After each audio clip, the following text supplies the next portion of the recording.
السلام عليكم ورحمة الله وبركاته.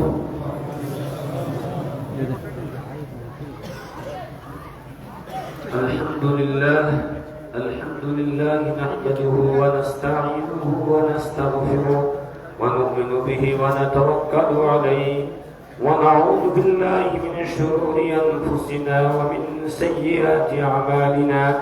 من يهده الله فلا مضل له ومن يضلله فلا هادي له، وأشهد أن لا إله إلا الله وحده لا شريك له، وأشهد أن سيدنا ومولانا محمدا عبده ورسوله.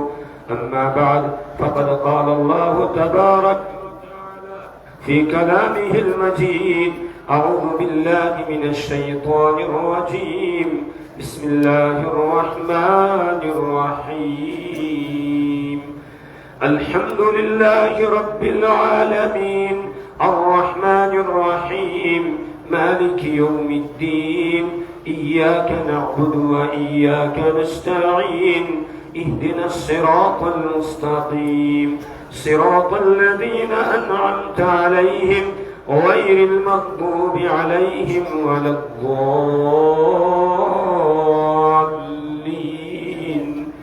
آمين.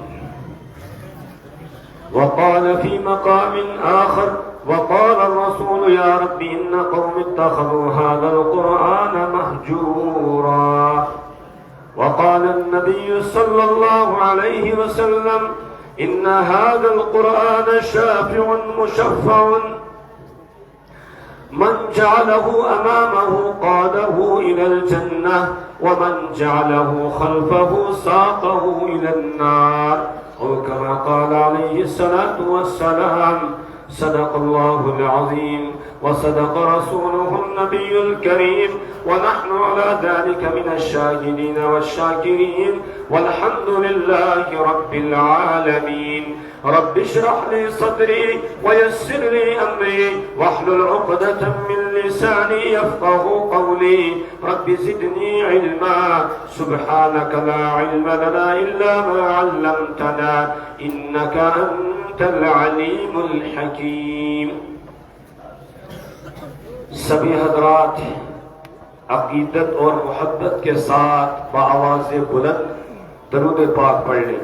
اللهم صل على محمد وعلى آل محمد كما صليت على إبراهيم وعلى آل إبراهيم إنك حميد مجيد.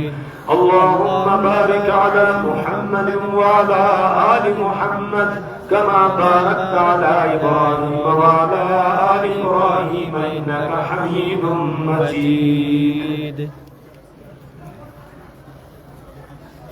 قابل قدر معزز و مکرم علماء کرام، دانشوران قوم و ملت، برادران اسلام، واجب الاحترام محترم بزرگوں اور میرے ایمانی بھائیوں، یقیناً آج جو آپ حضرات یہاں جامعہ غنیت العلوم کے سالانہ اجتماع میں جوق در جوق بڑی تعداد میں حاضر ہوئے ہیں، اس کے پیچھے میرے شیخ محترم، میرے شیخ اور میرے مربی حضرت والا حضرت الحاج غلام قادر غنی پوری رحمہ اللہ رحمتاً واسعہ کا اخلاص کام کر رہا ہے، اور جن بزرگوں کا نام ترانے کے اندر لیا گیا ان کا یہ فیض ہے جو یہ کام کر رہا ہے کہ اتنی بڑی تعداد میں آپ حضرات مختلف جگہوں سے یہاں حاضر ہوئے ہیں. پروردگار عالم سے دعا کیجئے اللہ تعالی حضرت والا کی قبر پر کروڑوں رحمتیں نازل فرمائے، ان کے درجات کو اللہ بلند فرمائے. اور اسی طریقے سے جب ہم یہاں پروگرام میں آتے تھے تو ہمارے اس پروگرام کی زینت ہوا کرتے تھے حضرت والا شیخ مصطفیٰ رفاعی قادری رحمہ اللہ رحمتاً واسعہ. وہ بھی اب ہمارے درمیان نہیں رہے. آج ان سے بھی یہ مجلس خالی نظر آ رہی ہے.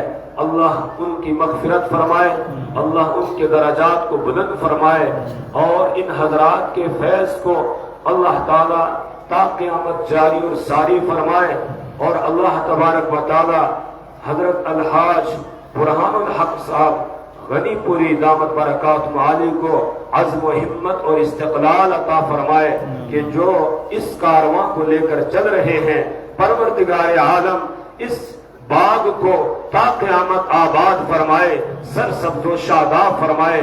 میرے ایمانی بھائیوں، میں نے آپ حضرات کے سامنے قرآن حکیم میں سے سورہ فاتحہ کی تلاوت کی اور سورہ فرقان کی ایک آیت کریمہ کی تلاوت کی، اور جناب محمد رسول اللہ صلی اللہ علیہ وسلم کے فرامین مقدسہ میں سے ایک حدیث کی تلاوت کی آپ کے سامنے۔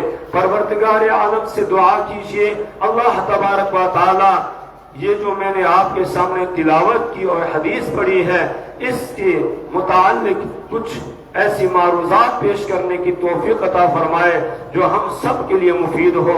میرے ایمانی بھائیوں، آج کا یہ اجلاس قرآن پاک کی نسبت سے قائم کیا گیا ہے۔ وہ خوش قسمت بچے جنہوں نے اللہ کے کلام کو زبانی یاد کر کے اپنے سینے میں محفوظ کر لیا اور اپنی نسبت جناب محمد رسول اللہ صلی اللہ علیہ وسلم سے جوڑ لی ہے، آج ان کی دستار بندی یہاں پر کی جائے گی، ان کی حوصلہ افزائی کی جائے گی، اس نسبت سے یہ اجلاس منعقد کیا گیا ہے۔ میرے ایمانی بھائیوں، قرآن پاک ہی اللہ تبارک و تعالیٰ کا آخری پیغام ہے جو انسانیت کے نام پروردگار عالم کی طرف سے آیا ہوا ہے، جس میں پروردگار عالم نے انسانوں کو ان کی زندگی گزارنے کا قانون اور ضابطہ بتایا ہے کہ کس طرح ان کو زندگی گزارنی ہے، کس طریقے سے ان کو اپنے شب و روز کو گزارنا ہے، اور اپنے حبیب جناب محمد رسول اللہ صلی اللہ علیہ وسلم کو نمونے کے طور پر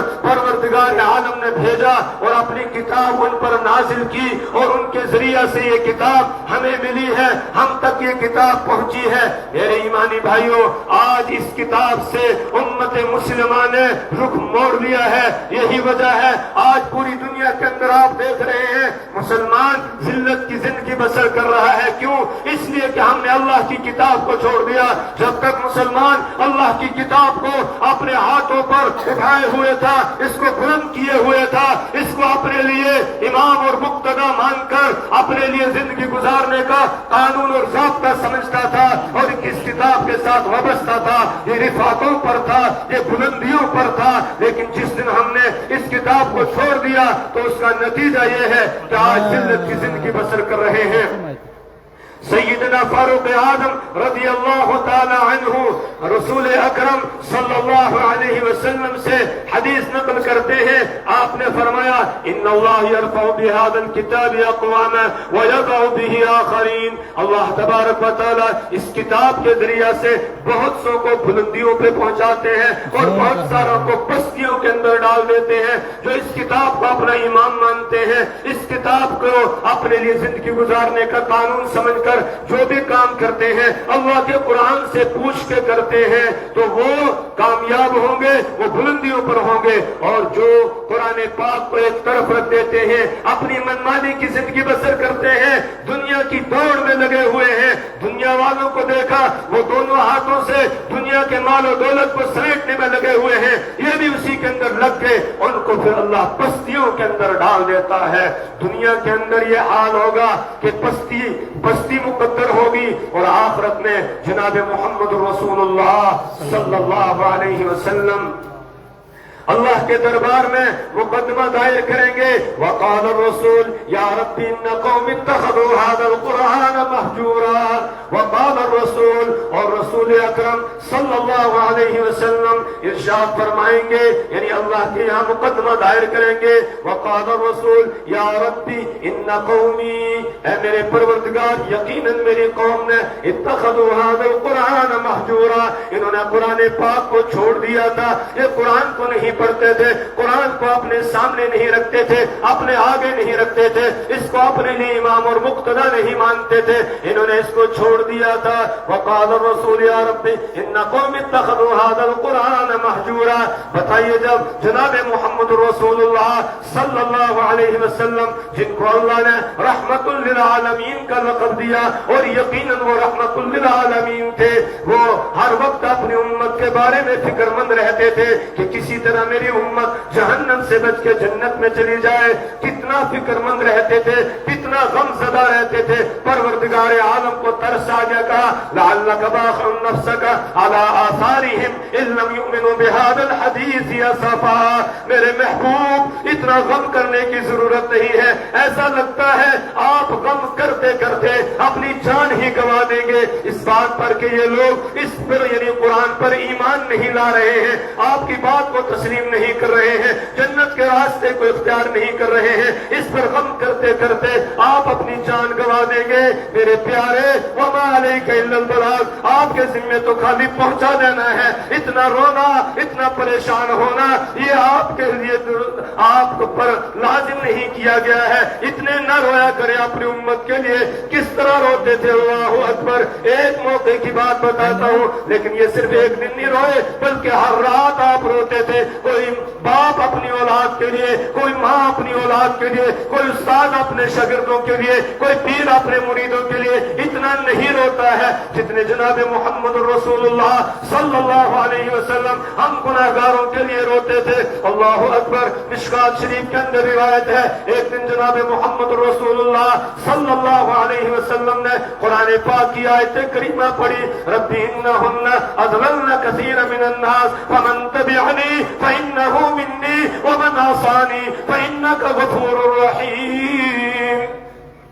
یہ اللہ تعالیٰ نے حضرت ابراہیم علیہ السلام کے بارے میں فرمایا، ابراہیم علیہ السلام نے اللہ سے فریاد کرتے ہوئے کہا رب انہن اضللن کثیر من الناس، اے میرے پروردگار ان بتوں نے بہت سے لوگوں کو گمراہی کے اندر ڈال دیا ہے، فمن تبعنی فانہ منی، میری اولاد کو اس سے بچانا، اب میری اولاد میں سے آگے جو میرے پیروکار ہوگا، میرے پیچھے چلے گا، توحید کے راستے پر قائم رہے گا، فانہ منی، وہ مجھ سے ہے، میرے طریقے پر ہے، ومن عصانی، اور جو میری نافرمانی کرے گا، میرے طریقے کو چھوڑ دے گا، میرے راستے کو چھوڑ دے گا، فإنک غفور رحیم۔ تو اے میرے پروردگار، میں یہ نہیں کہتا ہوں ان کو جہنم میں ڈال دینا، میں تو دل سے یہی خواہش کرتا ہوں اللہ انہیں بھی معاف کر دینا، اس لیے کہ آپ بہت معاف کرنے والے ہیں، رحم فرمانے والے ہیں۔ پھر رسول اکرم صلی اللہ علیہ وسلم نے یہ آیت کریمہ پڑھی، ان تعذبهم فانهم عبادك وان تغفر لهم فانك انت العزیز الحکیم۔ یہ حضرت عیسیٰ علیہ السلام کے بارے میں ہے، قیامت کے دن جب پروردگار عالم حضرت عیسیٰ علیہ السلام سے یہ فرمائیں گے آپ نے اپنی قوم سے اپنی قلت لهم الا ما امرتنی به ان اعبدوا الله ربی وربکم، میں نے ان سے وہی کہا تھا جو آپ نے مجھے حکم دیا تھا کہ لوگوں اللہ ہی میرا بھی رب ہے تمہارا بھی رب ہے، لہذا اسی کی عبادت کرو، اسی کی بندگی کرو۔ پھر آخر میں کہیں گے ان تعذبهم، اے میرے رب انہوں نے غلطی کی، انہوں نے مجھے خدائی میں شریک ٹھہرایا، میں یہ نہیں کہتا ہوں کہ ان کو جہنم میں ڈالنا، ان تعذبهم، اگر آپ ان کو سزا دے دیں فإنهم عبادك، تو بندے تو تیرے ہی ہیں، تو نے ہی ان کو پیدا کیا ہے، وَإِن تَغْفِرْ لَهُمْ، اور اگر آپ ان کو معاف کر دیں فَإِنَّكَ أَنْتَ الْعَزِيزُ الْحَكِيمُ، تو یقیناً آپ غالب ہیں اور آپ حکمت والے ہیں، آپ جو کرنا چاہے کر سکتے ہیں۔ لَا يُسْأَلُ عَمَّا يَفْعَلُ وَهُمْ يُسْأَلُونَ، آپ سے نہیں پوچھا جائے گا آپ کیا کرتے ہیں، ہاں لوگوں سے پوچھا جائے گا وہ کیا کر رہے ہیں، آپ سے کوئی پوچھنے والا نہیں ہے، لہذا آپ معاف کرنا چاہے تو معاف کر سکتے ہیں۔ رسول رحمت رحمت للعالمین شفیع المذنبین احمد مجتبی محمد مصطفیٰ صلی اللہ علیہ وسلم نے یہ دونوں آیتیں پڑھی، ثم بکا، پھر آپ رو پڑے اور فریاد کرنے لگے یا رب امتی یا رب اے میرے رب میری امت کے گناہگاروں کا کیا بنے گا، میری امت کے گناہگاروں کا کیا بنے گا۔ میرے ایمانی بھائیوں، یہ کس کے لیے رو رہے ہیں؟ حضرت فاطمہ رضی اللہ تعالیٰ عنہ کے لیے بولے، حضرت حسن رضی اللہ تعالیٰ عنہ کے لیے، حضرت حسین رضی اللہ تعالیٰ عنہ کے لیے، اپنے خاندان والوں کے لیے نہیں، کس کے لیے رو رہے ہیں؟ جی ہمارے لیے رو رہے ہیں، ہم گناہگاروں خطاکاروں کے لیے رو رہے ہیں۔ جناب محمد الرسول اللہ صلی اللہ علیہ وسلم، اللہ نے اتنا مہربان اور مشفق نبی ہمیں عطا کیا، اور قیامت کے دن تب بھی آپ ہی ہوں گے جو اپنی امت کو یاد کر رہے ہوں گے، جہاں نفسی نفسی کا عالم ہوگا، کوئی کسی کا پرسان حال نہیں ہوگا، ہر کوئی ایک دوسرے سے دور بھاگ رہا ہوگا، یہ کہیں اپنے حقوق کا مجھ سے مطالبہ نہ کر لے، یا مجھ سے کہیں نیکیوں کا مطالبہ نہ کر لے، اس لیے ایک دوسرے سے دور بھاگ رہے ہوں گے، لیکن ایک ہوگا جس کی زبان پر ہوگا یا ربی امتی یا ربی امتی۔ وہ کون ہے جی؟ آواز نہیں آئی جی؟ میرے اور آپ کے محبوب جناب محمد رسول اللہ صلی اللہ علیہ وسلم وہاں بھی اپنی امت کے لیے رو رہے ہوں گے، آنسو بہا رہے ہوں گے، لیکن ایک وقت آئے گا قرآن کو چھوڑنے والوں کے خلاف آپ اللہ کے دربار میں مقدمہ دائر کریں گے۔ بتائیے پھر بچ سکیں گے جی؟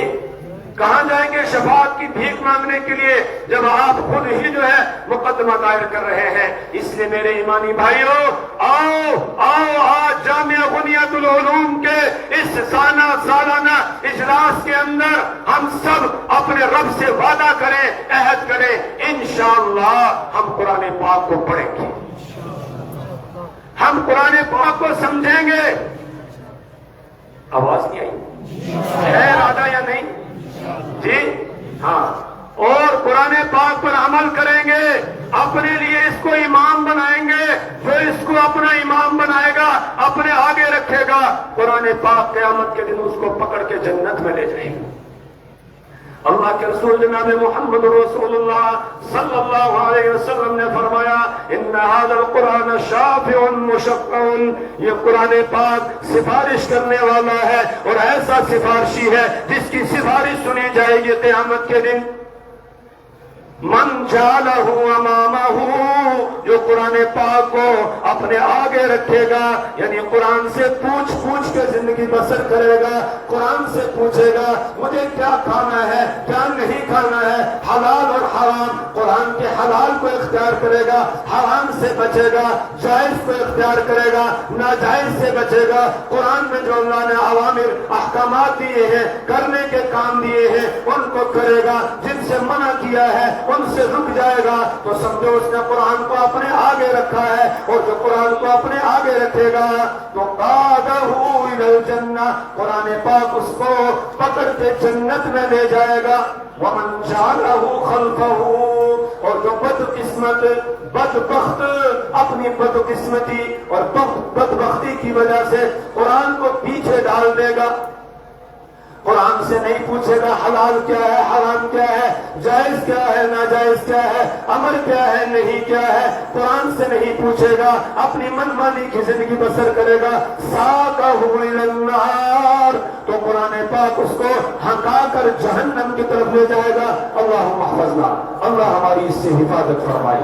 تو قرآن کو آگے رکھیں گے انشاءاللہ جی، پیچھے تو نہیں رکھیں گے، اللہ حفاظت فرمائے۔ جب قرآن کو آگے رکھنا ہے تو پھر قرآن کو سمجھنا ضروری ہے۔ آج مسلمان صرف قرآن پاک کے الفاظ پڑھ لینے کو، ناظرہ قرآن پڑھ لینے کو سمجھتا ہے میں نے قرآن کا حق ادا کر دیا۔ نہیں میرے ایمانی بھائیوں، یہ قرآن کا حق نہیں، یقیناً قرآن کے حقوق میں سے ایک حق یہ ہے کہ قرآن کی صحیح تلاوت کی جائے، روزانہ اس کو پڑھا جائے، لیکن اصل قرآن پاک کو سمجھنا ہے۔ کتاب انزلناہ مبارک لیدبروا آیاتہ، یہ کتاب ہے جس کو ہم نے اتارا ہے جو برکت والی کتاب ہے، کیوں اتاری گئی ہے؟ لیدبروا آیاتہ، تاکہ اس کی آیات کے اندر لوگ اور فکر کرے, تدبر کرے, اس کے حلال کو پہچانے, اس کے حرام کو پہچانے, جائز کو پہچانے, ناجائز کو پہچانے, اوامر کو پہچانے, منہیات کو پہچانے اور پھر اس پر عمل کرے, اس کے مطابق زندگی بسر کرے. تو بتائیے قرآن کو سمجھنا ضروری ہے یا نہیں؟ اس دور کے بڑے عالم حضرت مولانا خلیل الرحمان سجاد نعمانی صاحب دامت برکاتہم عالی, اللہ ان کی عمر میں برکت عطا فرمائے, اللہ ان کی تکلیفوں کو دور کرے, ان کے سائے کو ہمارے سروں پر قدیر قائم فرمائے. انہوں نے اپنے ایک بیان کے اندر فرمایا کہ قرآن پاک کا سمجھنا فرض ہے, جیسے نماز پڑھنا فرض ہے, قرآن پاک کو سمجھنا فرض ہے. بتائیے ہم تاریکی میں فرض میں ہیں یا نہیں؟ فرض کو چھوڑے ہوئے ہیں نا. جب فرض کو چھوڑے ہوئے تو کامیاب ہوں گے نہیں ہوں گے. اس لیے آج عہد کریں کہ ہم قرآن کو سمجھیں گے انشاءاللہ. جنہوں نے ابھی تک قرآن نہیں پڑھا وہ پڑھیں گے انشاءاللہ, اور جنہوں نے پڑھ لیا ہے وہ قرآن کا ترجمہ سیکھیں گے, علماء کے پاس آئیں گے, ان کی نگرانی میں قرآن کا ترجمہ خود پڑھیں, یا یہ کہ علماء کے سامنے ذانو تلمس طے کریں اور ان سے آ کر سیکھیں, ان سے قرآن کو حاصل کریں گے انشاءاللہ. جو قرآن کا ترجمہ پڑھے گا, قرآن کو سمجھنے کی کوشش کرے گا, ہاتھ اٹھا کے وعدہ کرو سب کریں گے انشاءاللہ. انشاءاللہ اللہ سب کو عمل کی توفیق عطا فرمائے. جو میری مائیں بہنیں بیٹیاں پردے میں سن رہی ہیں, ان سے بھی گزارش کرتا ہوں وہ بھی عہد کریں ہم قرآن کو سمجھیں گے انشاءاللہ. کب سمجھیں گے؟ کب سے شروع کریں گے؟ جی ابھی سے, آج سے شروع کریں گے. کس وقت سے شروع کریں گے؟ جی شام سے. ابھی سے. کب سے؟ ابھی سے شروع کریں گے انشاءاللہ. ابھی سے شروع کریں گے انشاءاللہ. ٹھیک ہے. پہلی سورت کون سی ہے قرآن پاک کی؟ جی سورہ فاتحہ پہلی سورت ہے. چلیے پھر سیکھتے ہیں انشاءاللہ. پڑھیے میرے ساتھ. الحمدللہ رب العالمین. تمام تعریفیں, الحمد تمام, تمام کی تمام حمد و تعریفیں للہ, کس کے لیے؟ اللہ کے لیے. رب العالمین, جو سارے جہانوں کا پالنے والا ہے. یہ سورہ فاتحہ پورے قرآن پاک کا خلاصہ ہے, اور اللہ یہ چاہتا ہے کہ مومن کے ذہن و دماغ کے اندر ہر وقت قرآن کا یہ خلاصہ رہے. اسی لیے نماز کی ہر رکعت کے اندر سورہ فاتحہ کا پڑھنا ضروری قرار دیا گیا, تاکہ ہر وقت مومن کے دماغ میں سورہ فاتحہ کا خلاصہ رہے. اس لیے ہم انشاءاللہ ابھی سورہ فاتحہ کا ترجمہ سیکھیں گے. شروعات ہو گئی, اس کے بعد اس سے آگے پڑھیں گے انشاءاللہ. الحمدللہ, تمام تعریفیں اللہ کے لیے ہیں. سوال پیدا ہوا کیوں اللہ کے لیے تعریفیں ہیں؟ جواب آ گیا رب العالمین, اس لیے کہ وہ سارے جہانوں کا پالنے والا ہے. اور آدمی اپنے پالنہار کو, پالنے والے کو, منعم کو, احسان کرنے والے کو بھول سکتا ہے؟ بتائیے, بھول سکتا ہے؟ آپ کو ضرورت پڑی, کسی نے 100 روپیہ لا کر آپ کو دے دیا, تو آپ ہمیشہ اس کو یاد رکھتے ہیں, جب بھی اس کا نام لیتے ہیں, اچھائی کے ساتھ اس کا نام لیتے ہیں, اس کی تعریف کرتے ہیں. یار فلانے وقت میں مجھے میرے رب نے جو ہے, میرے فلانے بندے نے میری مدد کی, مجھے 100 روپیہ دیا. کرتے ہیں کہ نہیں ہیں جی؟ تو اس کی تعریف نہ کریں جس نے سب کچھ ہمیں عطا کیا. ہم کچھ نہیں تھے, دنیا کے اندر ہمیں لانے والا کون ہے جی؟ اس دنیا میں آنے سے پہلے ہم کہاں تھے؟ ایک وقت وہ تھا جب ہمارا نام و نشان نہیں تھا. اللہ تعالی الانسان حین من الدہر لم یکن شیئا مذکورا, انسان پر ایک وقت ایسا گزرتا ہے جب وہ کوئی قابل ذکر چیز نہیں ہوتا, اس کا کہیں نام و نشان نہیں ہوتا ہے. پھر امید بنتی ہے, ماں کے پیٹ میں رحم مادر میں امید ہوتی ہے. اب تذکرہ شروع ہوتا ہے. اب 2 مہینے ہو گئے, 2.5 مہینے ہو گئے, 4 مہینے ہو گئے, 5 مہینے ہو گئے, 7 مہینے ہو گئے, اب 9واں مہینہ چل رہا ہے, اور سب پورے خاندان کے اندر خوشی کی ایک لہر ہوتی ہے. بتائیے وہاں ماں کے پیٹ میں ہمیں روزی پہنچانے والا کون؟ جی اللہ ہے. وہاں پر ہمارے جسم کو بنانے والا کون؟ وہاں ہمیں پالنے والا کون؟ اللہ ہے. دنیا کے اندر آ گئے, یہاں ہمیں پالنے والا کون؟ ماں کی چھاتیوں میں دودھ کا انتظام کرنے والا کون؟ اللہ ہے جانوروں کے تھنوں میں دودھ اتارنے والا کون؟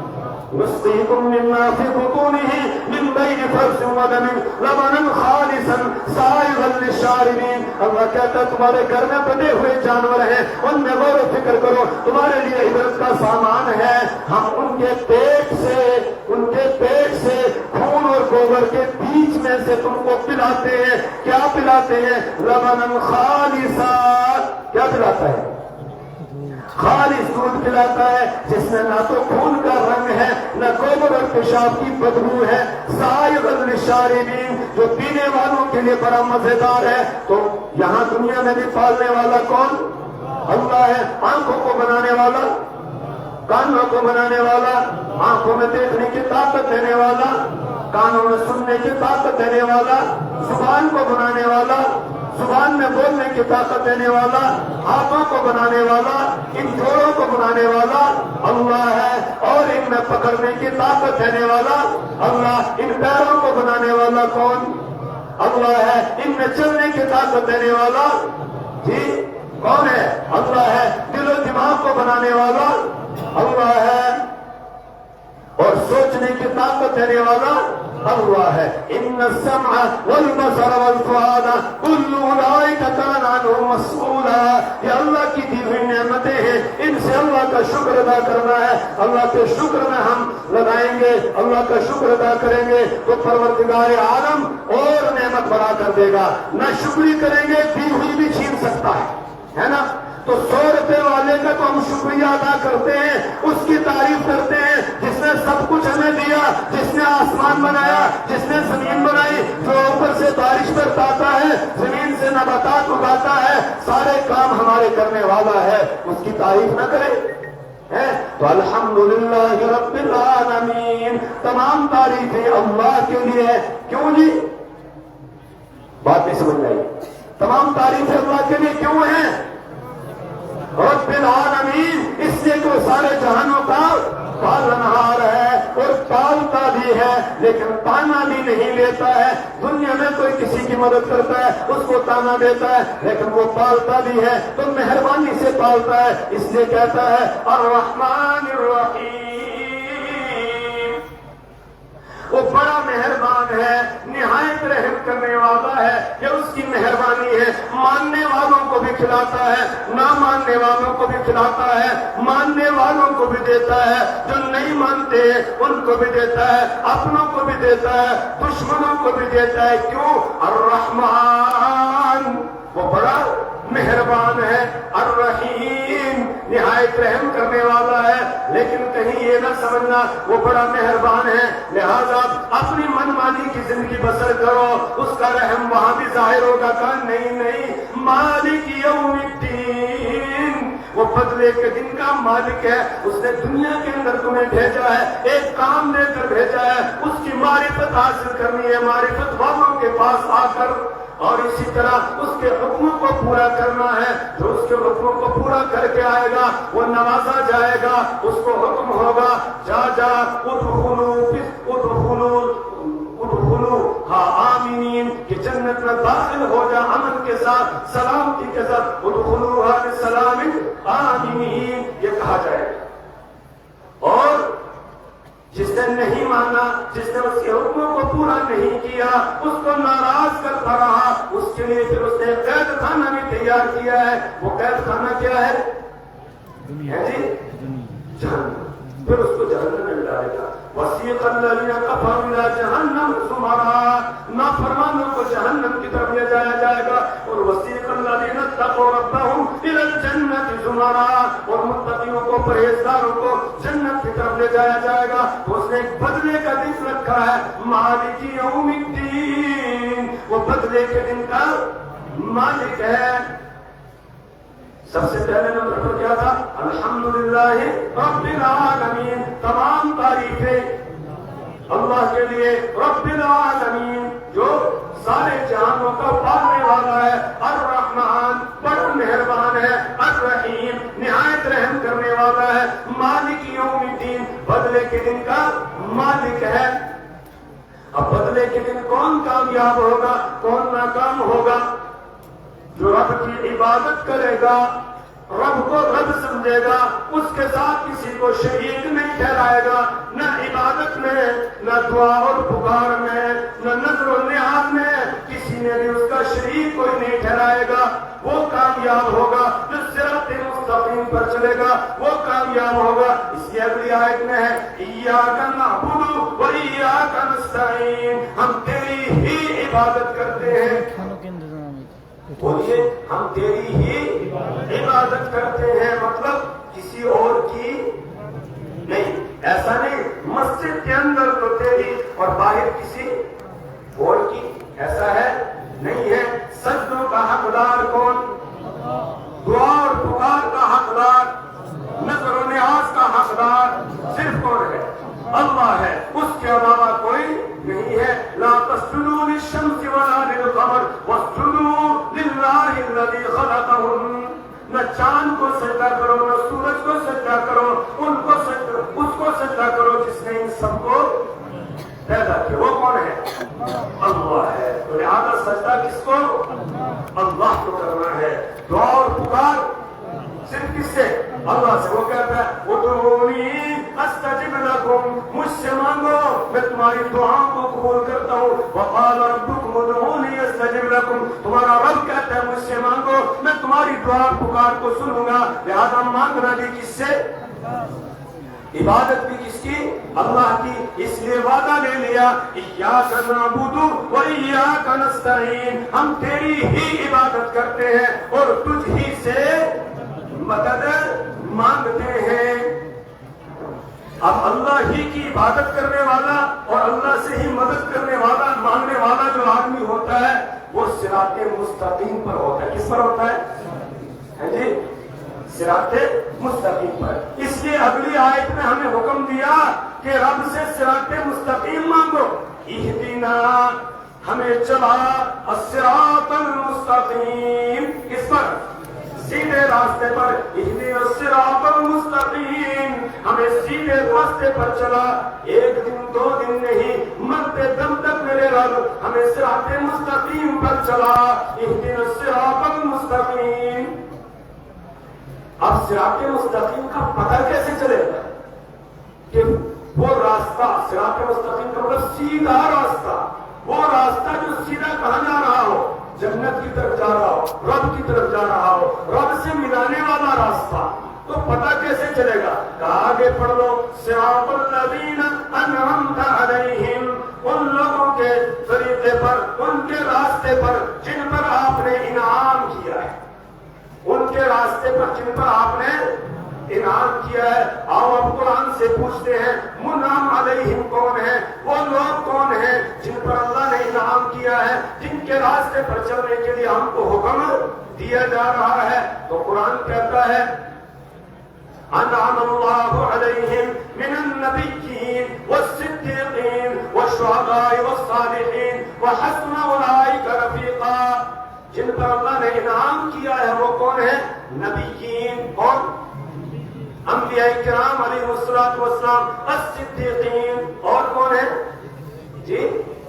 صدیقین، الشہداء اور شہید شہداء، الصالحین اور نیک لوگ۔ یہ چار طبقے ہیں جن پر اللہ نے انعام کیا۔ نمبر ایک انبیاء کرام، نمبر دو صدیقین، نمبر تین شہداء اور نمبر چار صالحین۔ لہذا ہم رب سے یہ کہتے ہیں اے اللہ ہم کو نبیوں کے طریقے پر چلا، ہم کو صدیقین کے طریقے پر چلا، ہم کو شہداء کے طریقے پر چلا، ہم کو صالحین کے طریقے پر چلا، ہم کو صالحین کے طریقے پر چلا۔ نبیوں میں سب سے بڑا انعام کس کو ملا جی؟ جناب محمد رسول اللہ صلی اللہ علیہ وسلم کو ملا۔ اور صدیقین میں سب سے اونچا مرتبہ اور مقام کس کو ملا؟ سیدنا ابو بکر صدیق رضی اللہ تعالی عنہ کو۔ اور شہداء میں شہادت کا اونچا مقام کس کو ملا؟ دوسرے خلیفہ راشد سیدنا فاروق اعظم رضی اللہ تعالی عنہ۔ اور اسی طرح تیسرے خلیفہ راشد کون؟ لوگوں کو بولے، علماء نہ بولے۔ آج ہمیں یہ بھی پتہ نہیں ہے کہ خلفائے راشدین کی ترتیب کیا ہے۔ پڑھتی نہیں ہے نا جی. تو پہلے خلیفہ کون ہے؟ دوسرے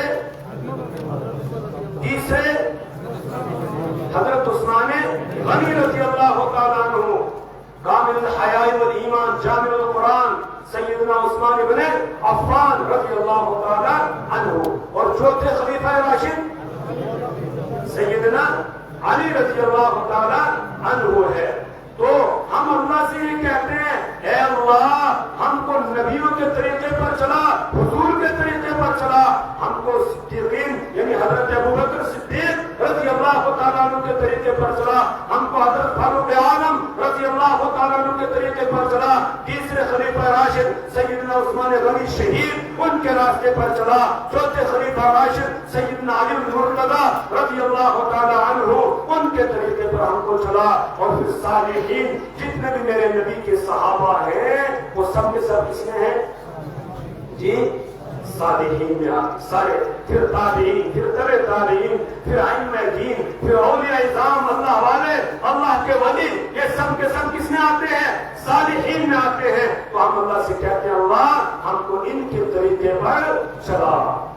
غیر المغضوب علیہم ولا الضالین، ان کے طریقے پر نہ چلانا جن پر تیرا غضب اترا، وہ جو اللہ کی نافرمانیوں پر ڈٹ کے اڑ گئے، اللہ کی نافرمانیاں کرتے رہے یہود جن پر اللہ کا غضب نازل ہوا. ہم کہتے ہیں اللہ ہم کو یہودیوں کے طریقے پر نہ چلانا. ضالین یہ ہو گئے گمراہ یعنی عیسائی اور جو چلے تو تھے سیدھے راستے کی تلاش میں لیکن بھٹک کے راستے سے ہٹ گئے. تو ہم اللہ سے کہتے ہیں اللہ عیسائیوں کے طریقے پر بھی ہم کو نہ چلانا. سورہ فاتحہ کا ترجمہ یاد ہو گیا، ایک مرتبہ ترجمہ دوہرا دیں پھر بات کو ختم کرتا ہوں، میرا وقت ہو. الحمدللہ رب العالمین، تمام تعریفیں اللہ کے لیے ہے. رب العالمین جو سارے جہانوں کا پالنے والا ہے. الرحمن بولے ترجمہ جو بڑا مہربان ہے. الرحیم جو نہایت رحم کرنے والا ہے. مالک یوم الدین بدلے کے دن کا مالک ہے. ایاک نعبد ہم تیری ہی عبادت کرتے ہیں. وایاک نستعین اور تجھ ہی سے مدد مانگتے ہیں. اہدنا الصراط المستقیم ہمیں سیدھے راستے پر چلا. صراط الذین انعمت علیہم ان لوگوں کے راستے پر جن پر آپ نے انعام کیا ہے. غیر المغضوب علیہم ولا الضالین نہ ان کے راستے پر جن پر آپ کا غضب اترا ہے اور نہ ان کے راستے پر جو راہ راست سے بھٹک گئے. آمین. اللہ ہماری دعا کو قبول فرمائے. تو شروع کریں گے ترجمہ انشاءاللہ. شروع ہو گیا، اب آگے پڑھنا ہے انشاءاللہ، ہے نا. سورت کو یاد کر لیں، جب بھی نماز میں پڑھیں گے تو اس کے ترجمے کو دماغ میں رکھ کے پڑھیں گے انشاءاللہ. پڑھیں گے انشاءاللہ. اللہ مجھے بھی عمل کی توفیق عطا فرمائے، آپ حضرات کو عمل کی توفیق عطا فرمائے. بڑے اکابر علماء یہاں موجود ہیں، ان کے بیانات سے آپ مستفید ہوں گے. میں تو خالی اپنا سبق سنانے کے لیے آیا تھا. اگر اس میں کوئی غلطی ہوئی ہو تو علماء کرام سے درخواست ہے کہ برائے مہربانی مجھے بس اطلاع دے دیں اور میری درست بھی فرما دیں. سبحان اللہ و بحمدہ، سبحان اللہ و بحمدہ، ونشهد ان لا الہ الا انت نستغفرک.